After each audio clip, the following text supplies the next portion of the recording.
Welcome to this episode of Washington in Focus. I'm your host, TJ Martinell. With me is Carlene Johnson.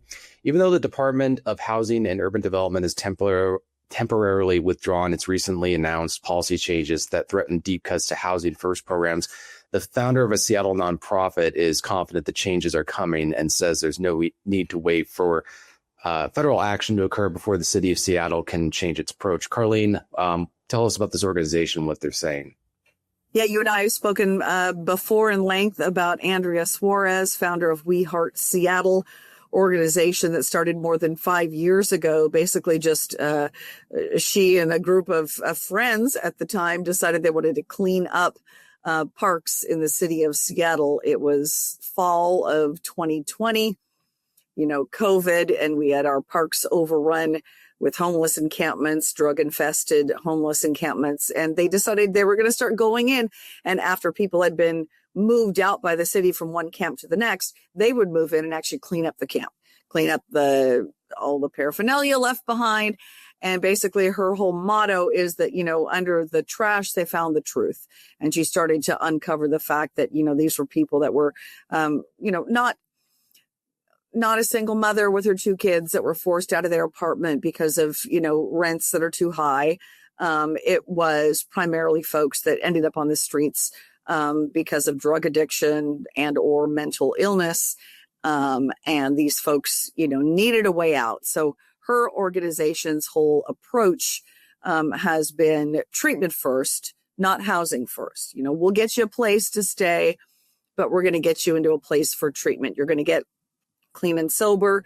You're going to get services to address your mental illness or whatever other mental health issues you have going on. And then we'll help you get a job. We'll have all these wraparound services, but it's not going to be, a carrot without a stick. It's going to be, you're going to do thus and such, and then you'll get this and that. And that is the change that the federal administration is looking to do. Even though we've got the, HUD now kind of stepping back because of lawsuits saying, okay, we might not pull back all the funding for all you housing first cities. We're going to, rework that and maybe make some tweaks in the policy changes before they implement them again, and hopefully make them so the courts, don't just throw all of them out. I think that's what they were looking at. The courts were saying, you don't have a chance. This is not going to hold up. So at this point, we're waiting to see what the courts will do. But Andrea Suarez and We Heart Seattle are saying we don't need to wait. We know what's coming. We know the course correction coming. So let's do it. Yeah.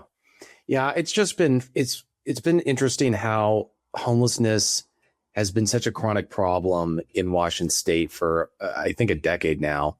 I mean, I think it was Governor Inslee who declared a state of emergency back in 2016.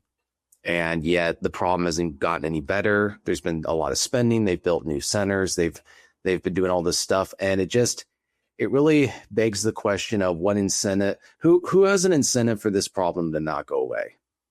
And I think that's one of the issues we're dealing with clearly We Heart Seattle is, volunteer program. They're out cleaning up and trying to handle all this stuff. And so it seems like there's no end in sight for this crisis. And what's really interesting also about it is that, I don't know what the homelessness problem was like during the Great Depression when a lot of people were being forced out of their homes because they couldn't pay the rent or couldn't pay the mortgage. How many of them ended up with drug addictions or mental health problems?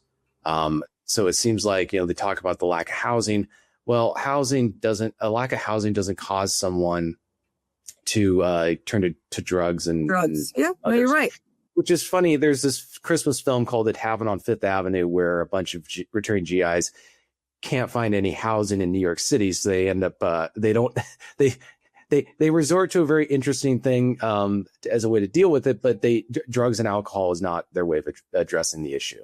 Well, you think about it. I mean, there probably isn't anybody who's watching this, TJ, who doesn't have, a family member, a close family member or a friend or somebody in their church community or whatever that hasn't dealt with this problem. People end up in this cycle because you don't just end up on the street without a place to go. By the time somebody is on the street, and no place to go, literally living as a homeless drug addict. They've burned all those bridges. They can't call, their aunt and say, I got kicked out of, my apartment today. I can't pay rent. I have no place to go. They've burned all those bridges. And that because of their addiction. It's a crisis. I've seen it in my own family. And until and unless people hit rock bottom, they're either incarcerated and forced into that kind of treatment, as an about face. That course correction, they're not just going to wake up tomorrow and say, today I don't want to be a drug addict. It's not how it works. And so, while we wait for housing and urban development to finalize what these policies are going to look like, they're obviously going to cut funding for all these housing first programs that have said you don't have to get clean. In Seattle, I think it's like 90%, TJ, of the housing that's taxpayer subsidied housing is low barrier or no barrier. What that means is you don't have to quit using. There is no incentive to quit using. We're going to give you a roof over your head and we're going to hook you up with services. But if you don't go see your service provider tomorrow, you're not cut off and you're not kicked out.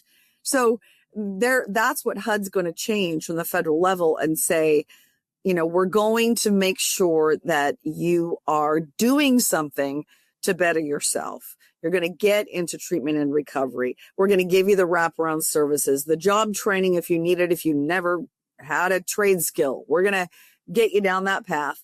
And then we'll house you in the meantime. And taxpayers will, be on the hook for some portion of this, but you're going to have your accountability piece. And that's what's been lacking forever. I think what's frustrating, I think I speak on behalf of taxpayers when I note, imagine being somebody who gets up every single day, you go to your job, you function, right? And you're rewarded by having to pay for someone else's addictions through taxpayer, That's funded. what we're doing. It's really, you're taxing the productive and the functioning individuals of your society to maintain a way of life for people who can't function, and with no guardrails or any kind of restrictions on, not necessarily how the money's spent, but basically a person could live off taxpayer dollars indefinitely. And so and that's what's been happening. That is exactly what's been happening. We're more than a decade into this housing first policy implementation, more than a decade into this. I can't imagine nationwide, hundreds of billions maybe that have been spent on this. And what have we done? At least in the greater Seattle area, the homelessness numbers are worse every single year. We've got more people dead every single year because of the fentanyl crisis. And so I think Andrea Suarez in We Heart Seattle told me 30,000 people in the state of Washington dead because of housing first policies in the last decade. Now, that's a lot of people. That's a lot of suffering families. That's a lot of families that don't have their loved one with them this holiday season. And here's the other thing. You always hear the argument from the left that there's no places. Okay, so I've got somebody today that says, I want to quit using today. There's no place to put them. That's a bunk argument. It really is. There are places. I've been out with We Heart Seattle on the streets with people. They have service providers and places to take people this very minute. You're ready to quit using today? We've got medication assisted recovery for you. We've got a bed for you. We've got an inpatient facility ready to take you. There are beds. So we don't need to pour, millions of dollars into this homeless industrial complex and create all these, phantom places for people to get clean and sober. We're constantly told. And I regret I didn't until probably the last year or so with a deeper dive into this, realize there's beds right now for somebody that wants to get clean and sober. Yes, it comes with leaving the crack pipe on the sidewalk and you're going to, then we'll get you clean. And we'll help you and we'll walk you through the next steps of your life. That's what it looks like. And that's what's coming. And I think that's, whatever that ends up looking like when HUD finally finalizes this policy change, it's going to be something that looks a lot closer to that than what we've been doing for the last 10 years while we've lost, 30,000 people to addiction and homelessness and freezing to death on the states, the cities of the streets of Washington State. So it's got to change.